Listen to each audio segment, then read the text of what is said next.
এবারে যখন আমি মুম্বাই গেলাম 90-তে, তখন তার ওই গৌরীকুঞ্জ বাড়িটি কাছে গিয়ে প্রণাম সেরে নিলাম। ওটাই আমার কিছু গুরুজিকে প্রাপ্তি।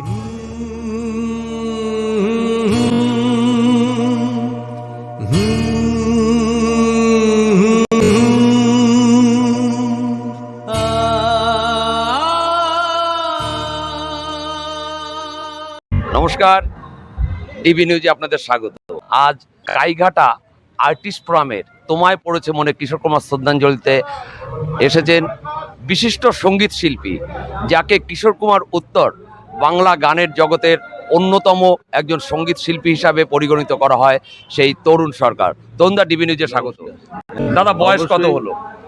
আমার এখন এই 65-তে আর কি আমি পদার্পণ করতে চলেছি, অক্টোবর 25। গানের জগতে কত বছর বয়স থেকে? এটা কিছু না হলো বছর, যখন কথা বলতে শিখেছি তখন থেকেই গানের পেছনে দৌড়নো, ওই 4-5 বছর হবে। আমার মা একটু গাইতেন, তাও ঘরোয়া শিল্পী হিসেবে, কিন্তু সেগুলোই আমাদের সেই স্মৃতিগুলো প্রত্যেকের মনে আছে। মার ওই সুরেলা কণ্ঠটা আমাদের কিন্তু সকলের অন্তরে আছে। ছোটবেলা থেকে গানের প্রতি যে এই আগ্রহ বা ভালোবাসা, যেটা আমার পড়াশোনার প্রতিও অতখানি মোহ ছিল না, যার জন্য আমি খুব বেশি দূর এগোতে পারিনি পড়াশোনায়। কিন্তু গান আমাকে কোথায় কোথায় নিয়ে গেছে আমি নিজেও জানি না, এবং কিভাবে কোন টানে নিয়ে গেছে। কিশোর কুমারের গানে আকৃষ্ট হলেন কিভাবে? এখন সত্যি কথা বলতে কি, প্রত্যেকের না একটা অনুভূতি থাকে যে আমি এই গানগুলো গাইলে আমার কেমন লাগতে পারে। তো যখন দেখা যাবে যে আমি হয়তো মান্নাদের গানের ওরা অনুরোধ করলো, আমি সেটি ঠিকঠাক দিতে পারলাম না, কিন্তু কিশোর কুমারের যেই গান এলো, কথা বলছি, তখন একের পর এক গান আমি শুনিয়ে যেতে পারছি। তার মানে কি, ওটা আমার লেসনে রয়ে গেছে। এই যে ব্যাপারটা, আর ওই যে স্বতঃস্ফূর্তভাবে যে কোনো গান, যেমন কিশোর কুমারের উইডলিং গান, সেন্টিমেন্টাল গান, প্যাথোস গান, এইগুলো সবই আমার যেন কোনো কসরত না করেই আমি ওগুলো সম্ভব হতো। এখন 100-এ 100 তো পারবো না, ওটা সেই দেবতাই পারেন, যিনি আমার দেবতা, বা আমার মতন অগন্তি শিল্পীর দেবতা। কিশোর কুমারের গান যখন শুরু করলেন, তারপরে এত বছর বয়স পর্যন্ত কিশোর কুমার কিভাবে আপনাকে ইন্সপিরেশন দিয়ে যাচ্ছেন? অনুপ্রাণিত করলাম, আমি হলাম শুধু এটাই, যে প্রথম কথা হচ্ছে কিশোর কুমার সব সংসারের সব বয়সের লোকের তার একদম বাঁচার রন্ধন এবং আনন্দের রন্ধন।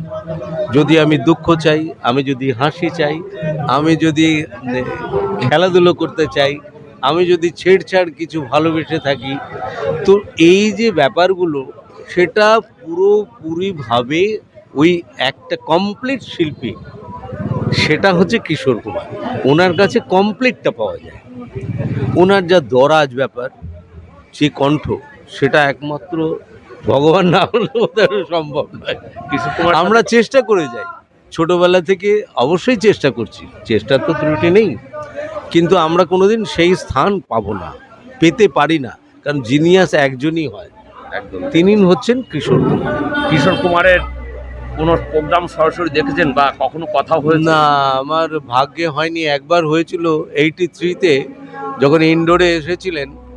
হ্যাঁ, তো সেদিন আমি একটা বিচ্ছিরি ঘটনায় ফেঁসে গিয়েছিলাম। তো তখন আর হয়নি, সেই কারণে আমার কপালে জোটেনি, যার জন্য আমার এটি বড় আক্ষেপ। এবারে যখন আমি মুম্বাই গেলাম 90-তে, তখন আমি তার ওই গৌরীকুঞ্জ বাড়িটি কাছে গিয়ে প্রণাম সেরে নিলাম। ওটাই আমার কিছু গুরুজিকে প্রাপ্তি, ওনাকে পেলাম, এটাই আমি জানলাম। কিশোর কুমারের জন্মদিন আর কিশোর কুমারের একটা গানের অন্তত একটা মুখরা হবে না, এটা তো দাদা হতে পারে না। হ্যাঁ, সেটা তো সব সময়ের জন্যই চলছে। হ্যাঁ। কিশোর কুমার অন্তরে রয়েছে। আজকে ওনার 95তম জন্ম জয়ন্তী, 96 গুরুজিকে শ্রদ্ধা জানাতে হবে। টিভি নিউজের ক্যামেরা লা লা লা লা লা, লা লা লা লা লা,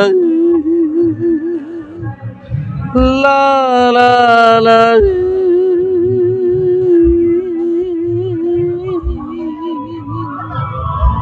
সেদিনও আকাশে ছিল কত তারা, আজও মনে আছে তোমারই কথা। স্মৃতি নয় তো ঝরা ফুলে যেন ভালোবাসা ভরা তোমারই মমতা। সেদিনও আকাশে